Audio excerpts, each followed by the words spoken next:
Hello, everyone. It is I, the Golden Scout, bringing you another Golden podcast. Today we're on episode 7. And so today with me I have a guest, and it's going to be a reoccurring guest in this series of videos reviewing the original Dragon Ball 3 non-tournament arcs. But how are you doing today, Dragon Ball Dad? I'm happy to have you here. I'm brilliant. It's great to be back here talking the old school Dragon Ball, as old school as we can get, because we're talking the very first arc, and I can't wait to get into it. It's going to be a great time. Oh yeah, definitely. And just speaking of just starting the Dragon Ball manga, anytime I crack open the manga, anytime I start this series over, I just can't help but have this refreshing sigh of just breath of fresh air where I'm like, the humble beginnings before all these transformations and ass pulls and God Key and all and GT and Black Star Dragon Balls and Heroes. This is where Dragon Ball is at its most simple and, in my opinion, pretty much its most enjoyable aspect too. Because another thing is that you don't really have to think about stuff too hard at this point in the series, because there's not really any plot holes or anything like that to really poke holes in. So it's just a lot of fun reading this, and just on top of that, this whole arc to me feels like it could be its own movie. And as a matter of fact, it's kind of funny because they told the original story of Dragon Ball so many times, and I think that each time is pretty fun for what it's worth, but we are here talking about the original arc of Dragon Ball. So what do you have to say? What are your first thoughts whenever you crack open your manga or pop in that first episode to watch?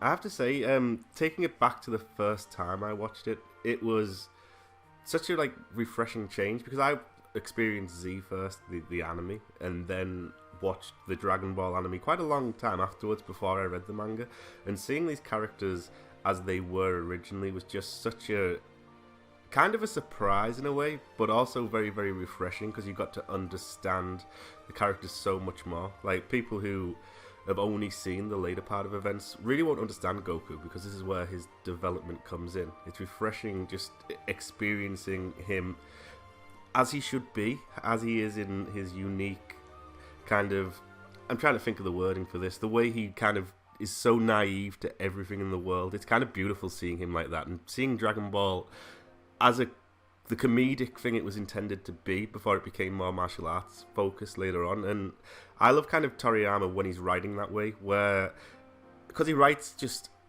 off the cuff, it really works when he's starting a story, and I think that's why this first arc works so well. I mean, I know it's very loosely based off Journey to the West, but the story is self-contained. It works on its own, and the characters are so well used, and they really gel together in terms of the unit that we see travel together. And I just love it. It's just such great fun, such great comedy in there too.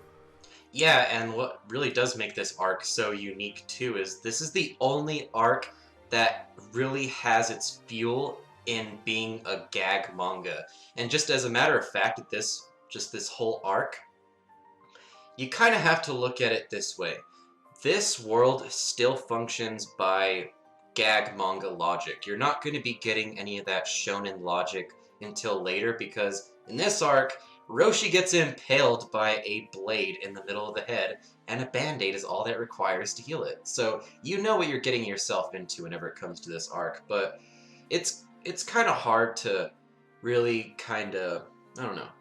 Whenever you watch GT and Super and just Z in general and having that in the back of your mind, it's kind of a, I don't know how to really say it. It's like just kind of a shock to see that Dragon Ball was originally like this, because I know a lot of people say like, oh, Dragon Ball's a kid's show, it's a kid's show, but whenever you actually look at the material in the original Dragon Ball, I would say it's more of a young teen show more than anything, because there's a lot of adult humor in this. Like, a lot of the gags rely on adult humor, like the panty gag. Just, I don't know, a lot of the stuff, like Oolong being such a huge pervert. And another thing I just really love about this arc is that of just the time it was created in, is that you couldn't get an arc like this unless if you had the specific time that it was created in, because I feel like that a lot of anime and shonen these days kind of have to dial down like the crude humor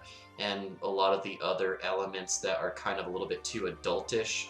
So in this manga, in this arc, you really actually get kind of a kind of juvenile humor, but at the same time, it's obviously intended to be towards young teens. So I like that aspect of this part. And just also, like what I was saying earlier, is that this arc really feels like it could be its own standalone movie or thing, and you could just totally disregard everything else. I mean, could you imagine if the legacy of Dragon Ball was just this arc, and that's where Dragon Ball ended? That is something to really think about.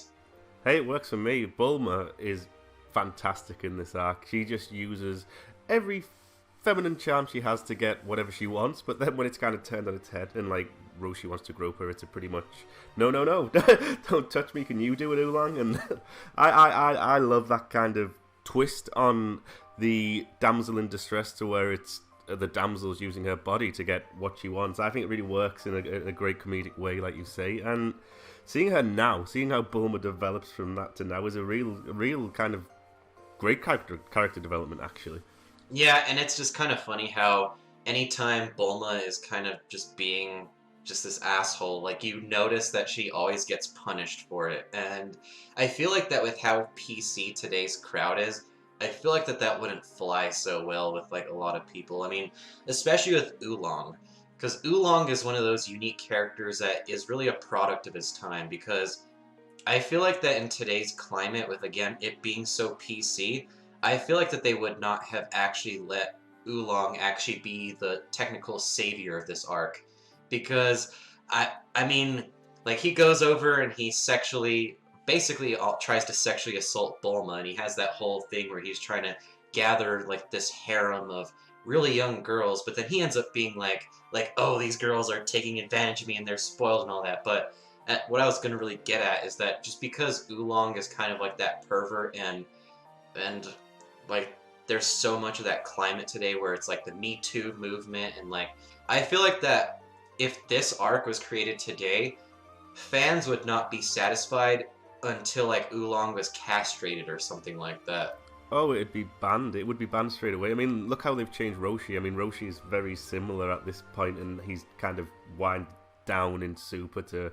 Well, they've kind of eliminated that from his character with his recent training, but it was one of the things that kind of was great about Roshi. He appeared as just an old pervert and ends up being the strongest character in this arc, which works really well as kind of the Dragon Ball thing of images being deceiving, which you see with Oolong as well when you see him transform and he's really weak, and amongst other things in this arc. So yeah, I completely agree with your point. Plus Oolong is literally a communist pig, which yeah. I literally don't think he'd be allowed to show.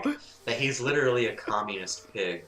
And I don't know, like what I kind of find hypocritical with this whole like, if you do this bad shit, like you're unredeemable. It's like, isn't that the goal of anyone? Like say, like for any rapist, wouldn't the goal be that they become a better person at the end of the day? So to me, it's kind of weird that people would have that opinion, most likely, if Oolong was a character today, of like, ugh, how dare he save the day? He's a piece of shit.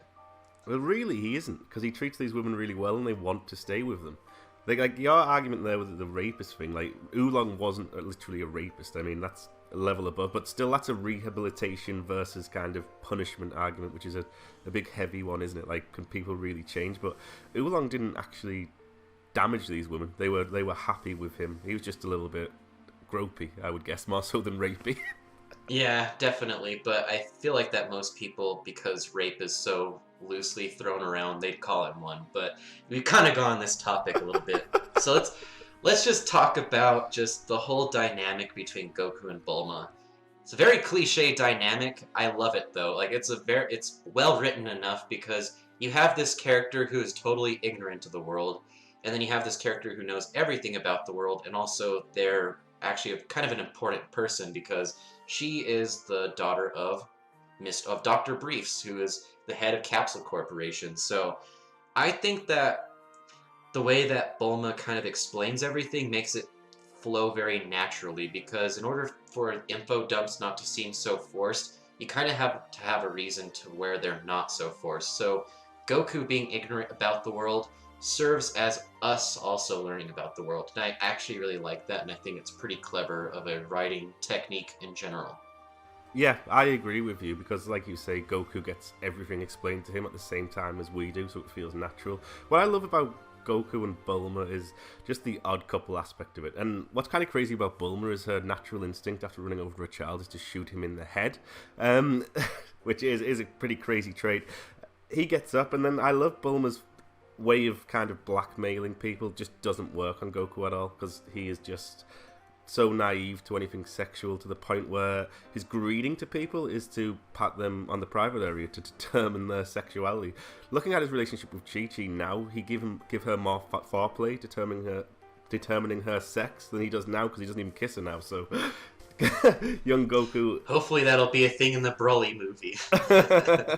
Yeah, so their relationship is great. One of my favorite pieces is when they're staying in that house together and the baths and the showers and everything going on, and then Goku just being kind of amazed by the television, and then when he ends up resting his head to sleep and kind of going, what? She's not like my grandpa? Why? He was always sleeping on his grandpa's crotch? I don't know, but it's just great comedy. It works really well for me. Same here, and I think it's just because of Goku's innocence too, is that you can tell that he's just totally innocent, because he's like, yay, it's been so long that I slept with someone, and Bulma kind of takes that as like a sexual advance in a way, and I'm just like, aw, man, I'm like, Goku's just so innocent, like, he literally wants to sleep with someone. Like, it's not like that fate, like, the whole thing where sleeping with someone is like that slang of you-know-what. Yeah. Like, so it's just... It's so hilarious just seeing naive Goku just learn more about the world and all that, just because there's a lot of funny situations that come from that. I mean, especially since, like, he has to learn, like, to save Bulma from that pterodactyl, which, another thing, animals in this universe are sentient, and I feel like that if animals were like that in this world, a lot of people would probably be vegetarian, because I feel like that just an animal having a voice to it would make it kind of harder to eat it, but I guess this is the Dragon Ball world. I'd still eat it, bro. I'd be Goku. I'd still be pulling out that talking fish and eating it for my dinner instead of some vegetables. Yeah. The only shock is he doesn't try and eat Roshi's turtle. It's the only thing that he doesn't like the look of it, how it eats. That's the only reason, the only explanation he gives for not eating it. Anything else he comes It's like, across. I wouldn't be very good. Don't eat me. And then even, like, Goku wants to eat oolong, I'm pretty sure there's that at one point.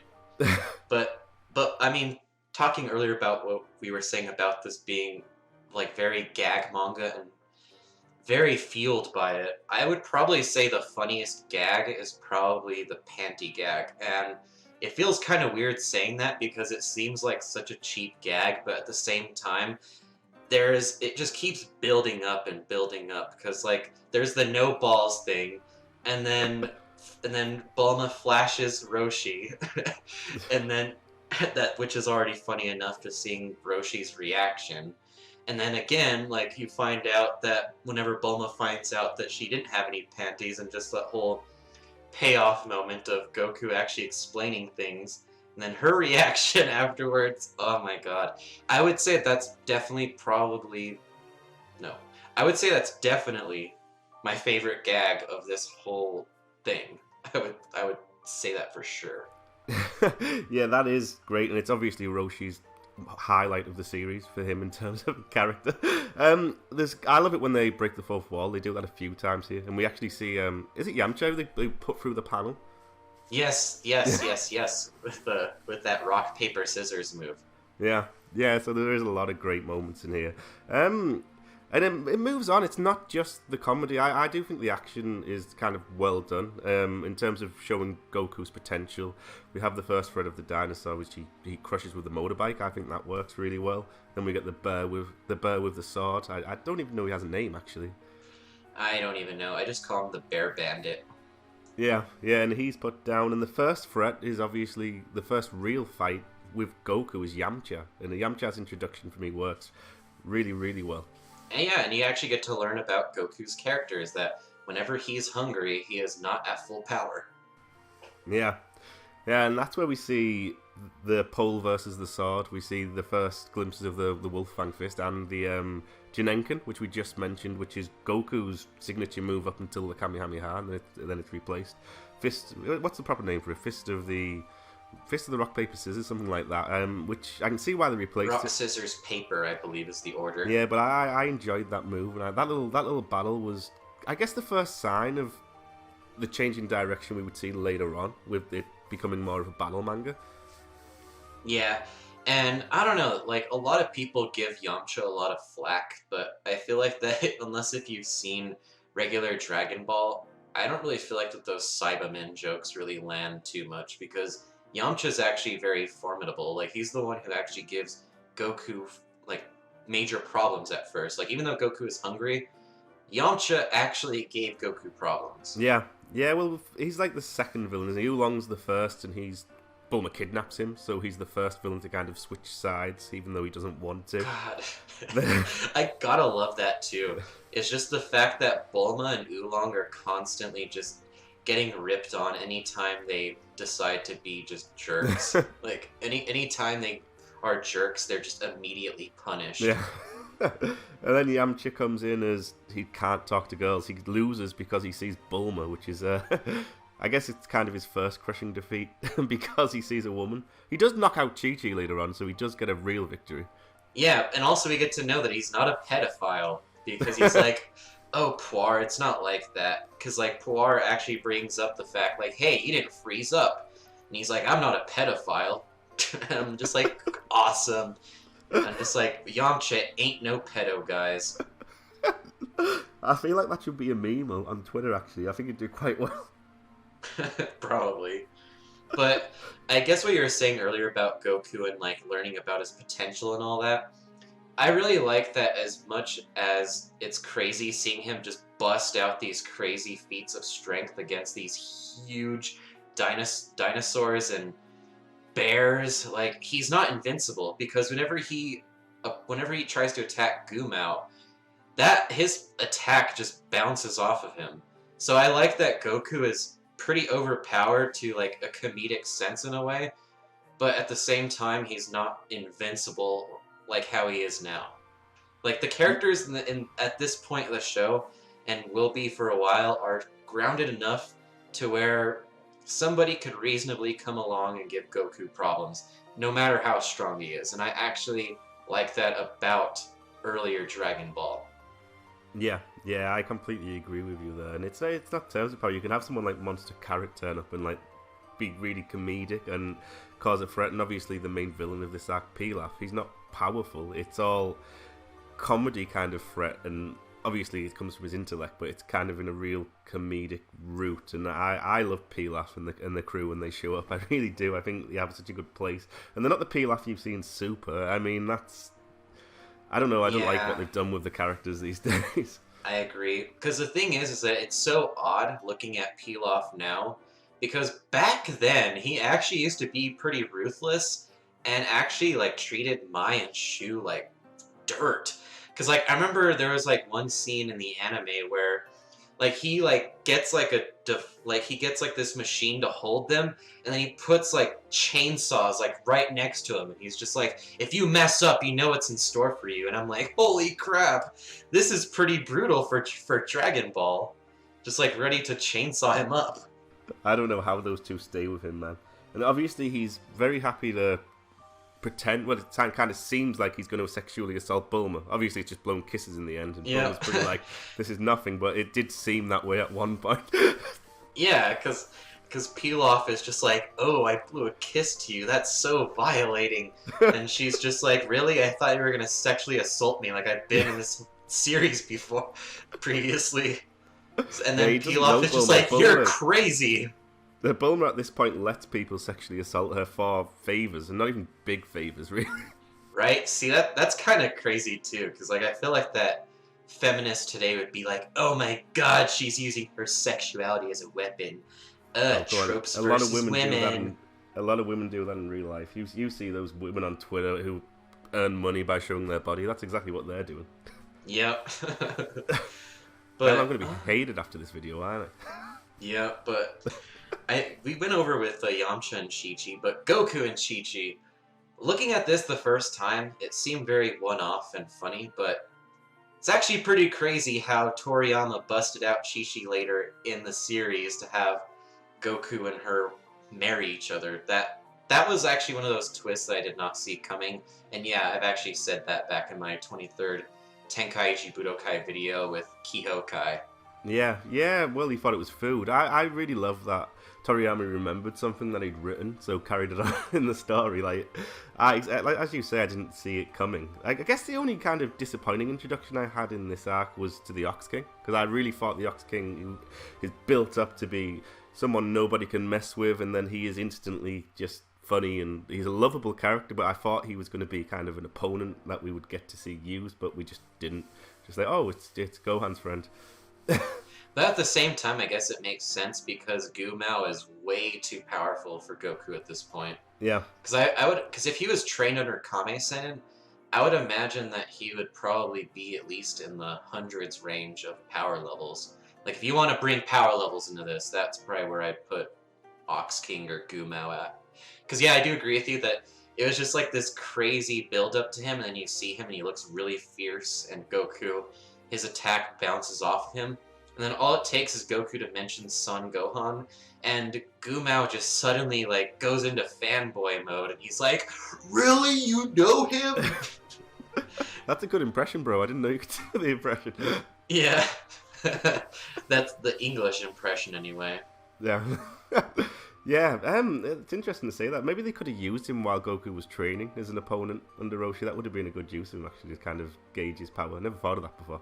That would be actually pretty good. I never thought about that until you brought it up. And I don't know, like, this kind of thing reminds me of just why I really like this arc too, is that there's so many, like, one-off adventures and kind of concepts and jokes and all that that you would never really think would be brought up again. I mean, obviously there's some that are brought up again, like Roshi's immortality being contradicted from what he originally said. The Phoenix. It was the Phoenix thing at first, wasn't it? The Phoenix that died, which is just a great gag. Yeah, it really is.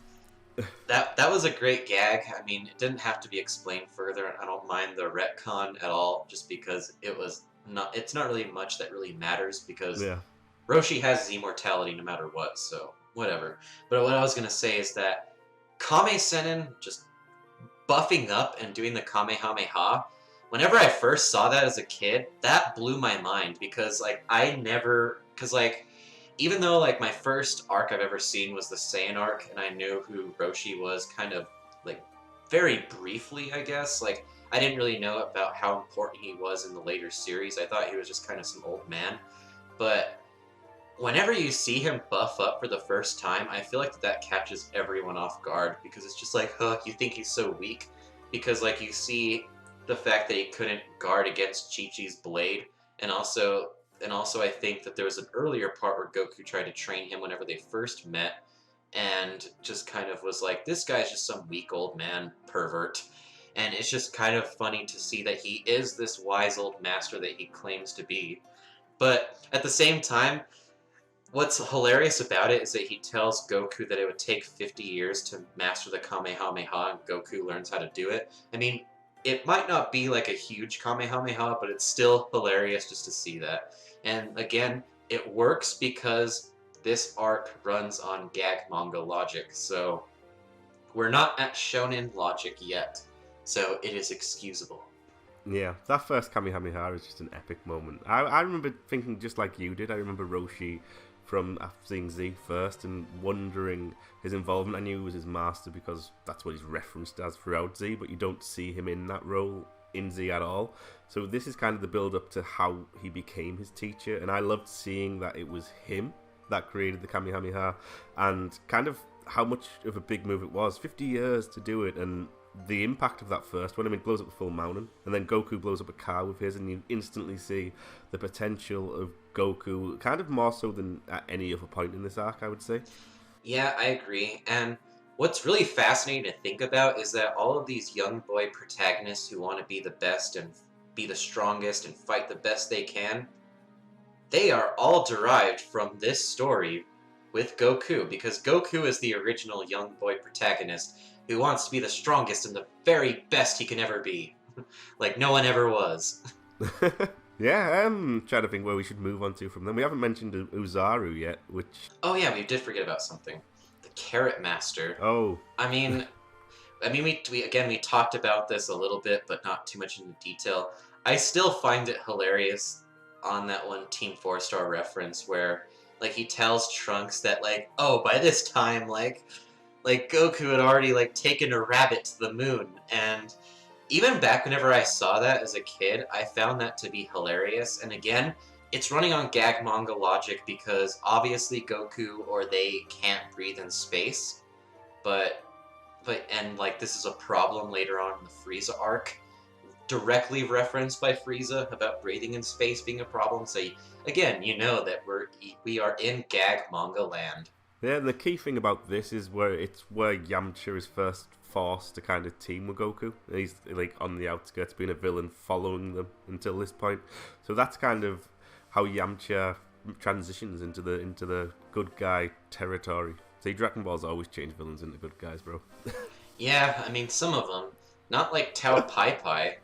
I mean, no, he avoided it. yeah, because I mean Dragon Ball is and other shonens in general are very well known for turning like certain antagonists into heroes and joining the main cast, but I find that there should be a limit to who should be a good guy. Like if the Carrot Master joined the crew, that might be a little bit too far-fetched for me. See, they'd be unbeatable. Any opponent came along, you're a carrot. Like everyone would be down. Except Majin Buu, because Majin Buu literally has a more sophisticated version of his technique, because Monster Carrot actually has to touch people for him to turn them into an inanimate object. Majin Buu can shoot a beam out of his head. Yeah, maybe Boo would just turn back to Boo as well. He's got that in. Possibly. This is like the greatest versus match ever, Carrot versus Boo. This has gone crazy, this podcast, bro. Oh yeah. But with, I don't know, just the final climax with Pilaf's castle and all that and the wish, I find it hilarious that that essentially the wish was for Oolong to rule over the panties of a hot babe. That's like literally how it was said, if you really want to break it down. And you could even see Shenlong in that panel, and in that shot, like him all wide-eyed, like, really? This is what you want to wish for? Yeah, that wish, it couldn't have been anything else. That wish is iconic, man. And do you know what is really sweet in this, though? We do get, like, the touching moment where, like, our gang, who aren't really allies throughout, kind of come together to not tell Goku that he was the one who killed his grandpa, to kind of keep his innocence. I think that's a really kind of sweet moment. Oh yeah, that's actually something I forgot to even touch up on in this video, or just in this podcast. It's just the fact that until like the very end, all these characters are seeking their own wish, and they're trying to figure out a way how to get the Dragon Balls for themselves. So you have this sense that nobody is loyal to each other, and that Goku is basically the one stuck in the middle of this thing, because they approach him. It's not like Goku went and searched for the Dragon Balls himself.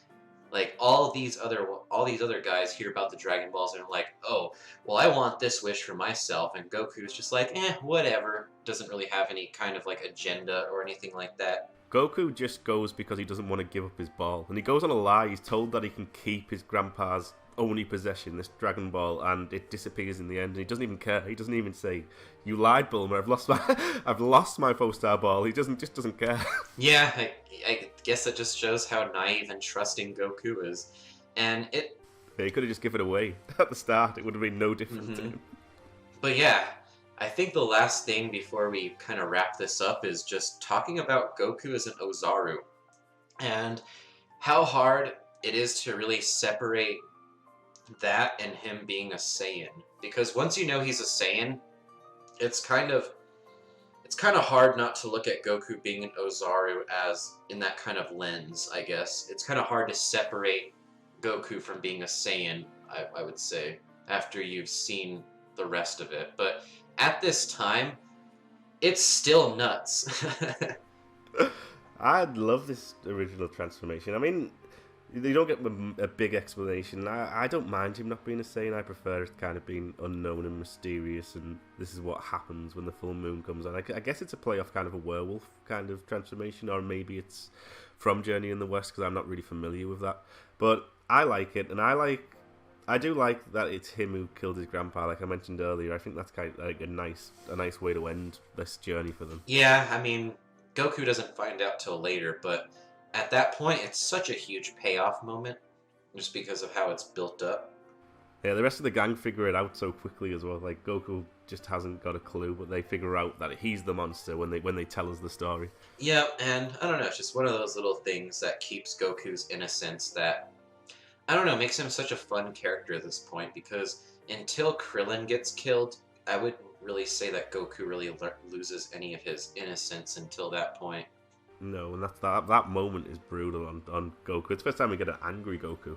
And I guess we got to say here is the way this resolves is beautiful between Bulma and Yamcha, bringing them together. The two characters whose wishes definitely aligned, but they didn't realize. But Yamcha just wants to be able to talk to girls, which I guess is more kind of admirable than Bulma's wish of the perfect boyfriend. I don't know what that was going to bring out for her. That wish kind of would have been interesting. What a way to bring in a character. But yeah, they end up together, and for some reason Oolong goes along with them too, despite being treated terrible for the full arc. Yeah, and trying to escape at like literally any chance he gets. Yeah, he goes to live with Bulma too, and so does Poir. But where else Poir gonna do? I guess kind of out the main crew, Poir's kind of the least developed character, because he's just there to kind of say Yamcha's great, and that's kind of his role.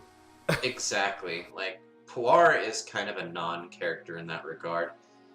So it's kind of, I don't know, it's one of the things about this arc too I like is that every single core cast member is utilized, and I think that's probably one of my favorite parts of any Dragon Ball arc.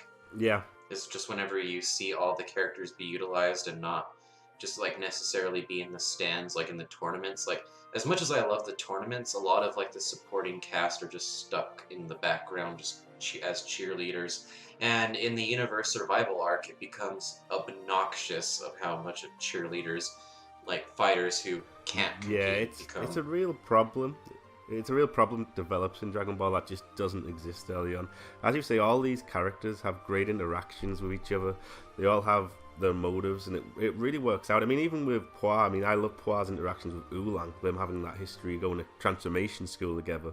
And you have like the pairing of Poir and Yamcha, like kind of opposed to the Bulma and Oolong pairing, who are kind of like more perverted and kind of different. And I think those two pairings work. And then Goku, who is, like you say, just stuck in it. He was just pure and naive, but insanely strong. And he really is just like a rabbit in the headlights for most of this. Going, whoa, that's a car. That's a television. And it's just such a learning curve. Yeah, it's just too bad regarding Oolong and Poir that this shape-shifting school is never actually brought up again. Like, could you imagine if, like, what kind of just advantages fighters could have used shape-shifting for in the future?